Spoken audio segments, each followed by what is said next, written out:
Hi guys, welcome back to my kitchen. So I'm trying to stay festive, but I'm a little burned out on the whole red, the whole red and green thing going on. So we're gonna go a little fiesta today, and we're gonna add some color back into the kitchen because I just don't know how much more of the red and green I can take. And I'm gonna make peanut butter balls, and you're gonna help. Okay, but this is a party, so every time I say the word balls, you have to take a shot of whatever it is that you're drinking. And I've already said it twice, so catch up. Okay, for your balls, you're gonna need half a cup of butter. I got the unsalted kind. You're gonna melt that down. You're gonna need 1.5 cups of peanut butter. I have the all natural kind that you have to stir that oil back into. I don't know if that's necessary. You're going to need 2.5 cups of powdered sugar. If it's got powdered sugar in it, it's going to be good. And then you're going to need some kind of chocolate, melted down chocolate for dipping your balls. And it helps to melt the chocolate if you have a little bit of coconut oil.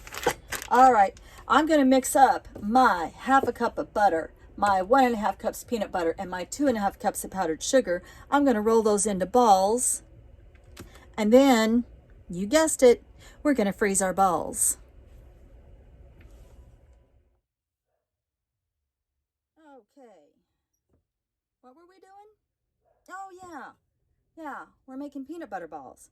Okay, so if you played your cards right, you should have a big glob of dough that's about like this, about the same consistency as chocolate chip cookie dough. Now remember, if you're going to be serving these at a party,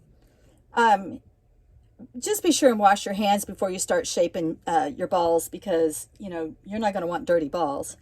And then as far as the size goes, guys, remember these are going to be covered in chocolate, which if the party is heating up, the chocolate's going to start melting. So make your balls about the size that you could easily just pop it right in your mouth. Okay, so let me finish making these up, and I'm going to throw my balls in the freezer, and then we'll be back. Well, I don't drink alcohol at all, but I still do love festive and fun drinks. So one of my favorites, and sometimes I'm craving these, is just an orange Julius. I don't use a recipe for my orange Julius. You just kind of gotta, I don't know. I worked I worked in an orange Julius stand when I was 14 as my first job. So we had like lines and everything. We measured everything. But through the years, I just stopped measuring. So I really don't know how to tell you how to do this. You just have to watch me do this. So I start off with 4 ice cubes in my blender. And then I think the mistake that a lot of people might make with orange Julius is, it's like they're trying to make orange juice creamy and frothy, when that's really not what you're doing. When it comes to an orange Julius, you're making a creamy, frothy drink, vis-a-vis like a pina colada, but without coconut or alcohol. You're taking a sweet, creamy drink, and you're making it orange flavored. If you think about it that way, it might be easier to think about. So I start with half and half. And I just cover my, well, I'll show you. I kind of cover my eyes, so what would that be? Like, that'd be 3/4 of a cup, something like that. Okay, and then you need a sweetener in there. And normally I would mix my sweetener in my orange juice, but I'm just kind of showing you guys. So some of this honey might settle to the bottom. So I would say I use about a tablespoon of honey, something like that. I suppose you could use whatever sweetener you want. I would stay away from sugar though, because it would like tend to get cold and then settle, and it just wouldn't be right. Okay, and then I use vanilla syrup. If you don't have vanilla syrup, I don't know, go get some. A big teaspoon of that, because I don't know what would replace vanilla syrup, to be honest. And then I don't know that extract would be the same. And then I use like whatever the cap is on this, like 1/4 of a teaspoon maybe, or 1/2 a teaspoon of orange flavor, like that. And then no pulp orange juice. Ugh, that would be nasty if it had pulp in it. So I just kind of, maybe about 1/3 of a cup. Does that seem right? All right, let's blend this up. Okay, let's test it.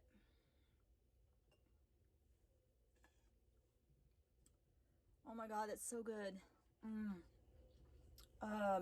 It might just need just a little bit more orange juice. So I'm just going to add a splash more orange juice.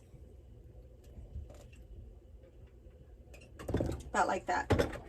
Okay, I'm going to reblend that just very quickly.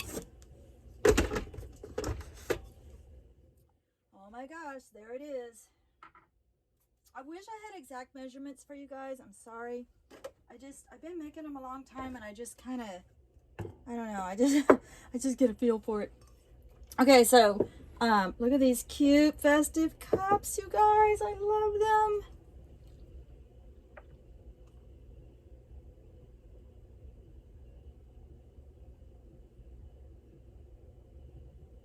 I don't have a towel on me.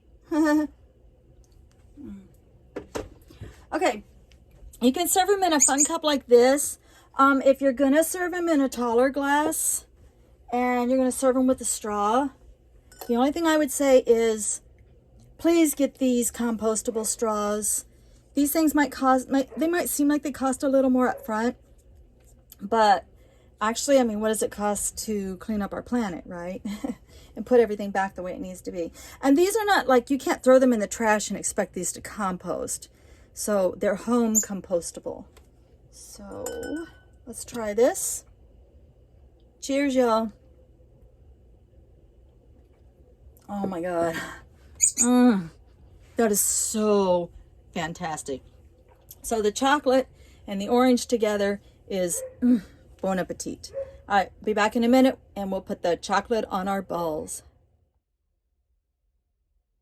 So what I'm going to do now is I'm just going to melt some chocolate, and I guess because I'm serving these with orange Julius or an orange flavored drink, I just went ahead and went with dark chocolate, and it's just about a cup of chocolate chips and maybe a tablespoon of coconut oil.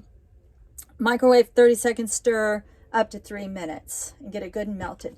And then I'm also just going to crush some nuts. Okay, so they've been in the freezer for about 30 minutes, and so now we can start covering our balls in chocolate. So you just kind of throw them in your chocolate and swirl them around and just fish them out and let your chocolate drain back into the bowl. Just easy peasy. And then while they're still kind of moist, oh my God, wait a minute. Okay. So you can add sprinkle nuts on top if you want, which makes them so beautiful. Nut covered balls. Perfect.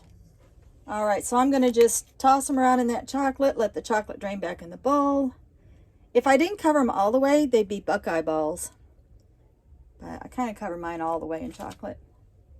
That's it. Then I'll refrigerate them, let that chocolate set up, and then they're party ready. So there you have it. There's the chocolate covered peanut balls. I did sprinkle them with crushed nuts. And the monkey looks like he's having a good time. He's ready to chow down. This plate I want to mention is a Fiesta plate. And the martini glasses are vintage martini. That orange Julius is so good. By no means is that the orange Julius stand recipe. That's just, I remember what it tastes like as a kid. And I remember what all we mixed. But it was some kind of stuff. I swear we put Tang in ours. But that's exactly what an orange Julius tastes like. Only I think they're better because I do add the vanilla syrup to it. And I just hope you enjoyed this. And remember to use common sense when it comes to people with nut allergies. And call ahead and find out if anybody at the party has nut allergies. You certainly wouldn't want to serve this. All right, guys, that's it. I hope you enjoyed this. Love and light. Talk to you soon.